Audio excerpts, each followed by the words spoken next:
प्यारे दर्शकों, मैं अपने सोशलॉजिकल पॉइंट चैनल के माध्यम से आप सभी दर्शकों का स्वागत करती हूँ।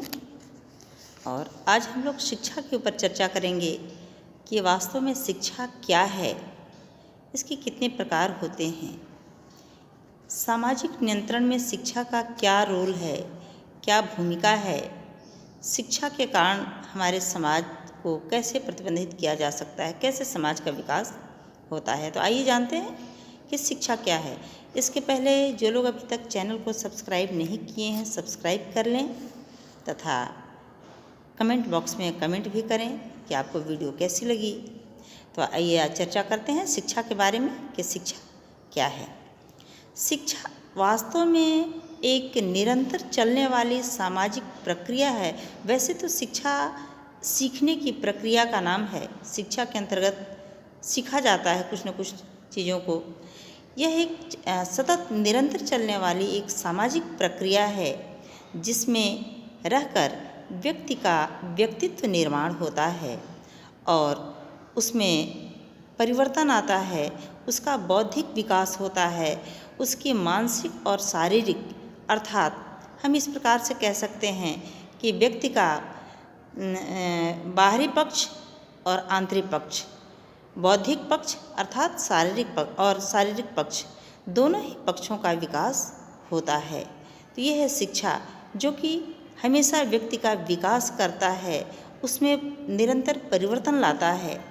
शिक्षा को दो भागों में बांटा गया है, एक अनौपचारिक साधन के रूप में और दूसरा औपचारिक साधन के रूप में।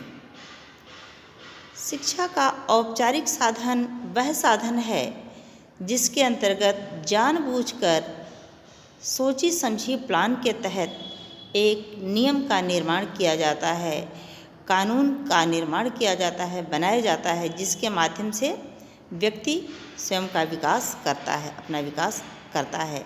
जैसे स्कूल हैं, कॉलेज हैं, तो ये से कानून हैं, ये शिक्षा के औपचारिक शिक्षा के माध्यम हैं। और अनौपचारिक शिक्षा में वे चीज़ें आती हैं जो सोच समझकर पूर्व प्लान के तहत नहीं बनाया जाता है। इसमें कोई पहले से निर्धारित नियम नहीं होते हैं जहाँ जाकर व्यक्ति एक तरीके से, एक नियमबद्ध तरीके से शिक्षा अर्जन करता है। जैसे राजनीतिक दल है या कोई संगठन है, व्यावसायिक संगठन है या कोई भी संगठन है, समूह है, तो ये अनौपचारिक शिक्षा का केंद्र होता है, जहाँ व्यक्ति पहले प्लान के, सोचे समझे प्लान के तहत कोई शिक्षा नहीं लेता है, प्राप्त करता है, बल्कि अचानक वहाँ पे जाने के बाद उन चीज़ों से, वहाँ के वातावरण से हम शिक्षा ग्रहण कर लेते हैं। शिक्षा एक ऐसा साधन है जो हमारे संपूर्ण समाज को नियंत्रण करने का कार्य करता है। शिक्षा का उद्देश्य यही है। इसके माध्यम से व्यक्ति के विचारों को, उसके व्यवहारों को नियंत्रित करने का प्रयास किया जाता है। तो शिक्षा किस प्रकार से सामाजिक नियंत्रण में अपना अहम भूमिका निभाता है, इसको हम कुछ बिंदुओं में बताएंगे। जैसे व्यक्ति का सर्वांगीण विकास करता है शिक्षा, ओवरऑल डेवलपमेंट। शिक्षा का अर्थ है व्यक्ति का आंतरिक पक्ष और बाहरी पक्ष, दोनों ही पक्षों में परिवर्तन होता है। वैचारिक परिवर्तन भी होते हैं और बाहरी पक्ष भी प्रभावित होता है। ओवरऑल पूरा पर्सनालिटी डेवलपमेंट का कार्य करता है हमारा शिक्षा। अगली बिंदु है व्यक्ति की परिस्थिति और अधिकारों का निर्धारण करता है शिक्षा। अर्थात व्यक्ति किस परिस्थिति में है, किस कंडीशन में है, उसके पास गरीबी है, उसके पास पैसे अधिक हैं या कोई परिस्थिति है, नहीं है, कैसी उसकी, किस आयु का है, किस लिंग का है, कैसी कंडीशन हैं उसके पास, तो इन सभी के आधार पर शिक्षा के द्वारा हमें प्राप्त चलता है कि हम कहाँ, कब, कैसे, किस चीज़ का प्रयोग करेंगे, कैसे अपने जीवन को हम आगे बढ़ाएंगे। अगला है सामाजिकरण का साधन होता है शिक्षा। शिक्षा के माध्यम से ही हम सामाजिकरण करते हैं, जिसके अंतर्गत बताया जाता है प्रत्येक जात का, प्रत्येक धर्म के बारे में, प्रत्येक समाज के बारे में कि वहाँ के क्या नियम हैं, क्या कानून हैं, क्या धर्म है, क्या परंपरा है, क्या रीति रिवाज है, इन सभी चीज़ों के बारे में हमें शिक्षा के माध्यम से ही पता चलता है। और शिक्षा के माध्यम से हमारा समाजीकरण हो जाता है और हम समाज में रहने योग्य बन जाते हैं। शिक्षा हमारा बौद्धिक विकास का एक बहुत अच्छा साधन है, क्योंकि शिक्षा का अर्थ ही है व्यक्ति का विकास करना, उसके व्यक्तित्व का विकास करना, आंतरिक और बाहरी दोनों पक्ष का विकास करना। तो शिक्षा से हमारे अंदर परिवर्तन आता है और हमारा बौद्धिक विकास भी होता है। नैतिकता का भी विकास होता है। शिक्षा के माध्यम से व्यक्ति नैतिक होता है, सही कार्यों के प्रति जागरूक होता है, अपने उद्देश्यों के प्रति जागरूक होता है, वह नैतिकता की ओर बढ़ता है निरंतर। उसे शिक्षा के माध्यम से पता चलता है कि क्या सही है और क्या गलत है।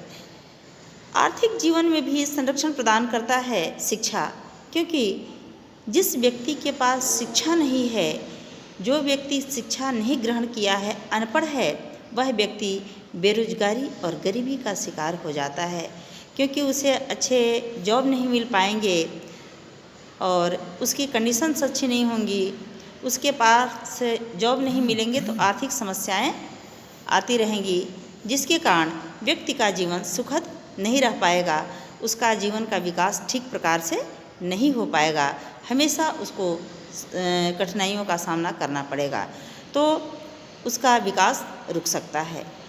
शिक्षा मानव को सभ्य बनाने का प्रयास करता है और वह अनुकूल भी बनाता है, समाज के अनुकूल भी बनाने का कार्य करता है। शिक्षा से ही पता चलता है कि किस समाज की, किस जाति धर्म की क्या संस्कृति है, क्या सभ्यता है, क्या लोकाचार है, क्या व्यवहारिकता होनी चाहिए, क्या किस जाति धर्म की क्या परंपराएं हैं। इसका पता हमें शिक्षा के माध्यम से चलता है, तो हमें सभ्य बनाता है।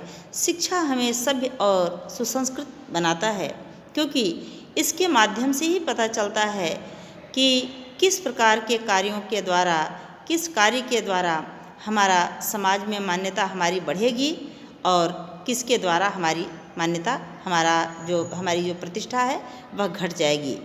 तो व्यक्ति का शिक्षा के माध्यम से ही सामाजिकरण होता है, अर्थात सामाजिकरण का बहुत अच्छा माध्यम है, सर्वश्रेष्ठ माध्यम है शिक्षा, जिसके माध्यम से व्यक्ति को सीखने के लिए एक अवसर प्राप्त होता है और व्यक्ति जब उन्हीं धर्म, परंपरा, रीति रिवाज, प्रथा, नियम, कानून सारी चीज़ों को सीख लेता है, तो वह व्यक्ति पूर्ण रूप से सामाजिक प्राणी बन जाता है।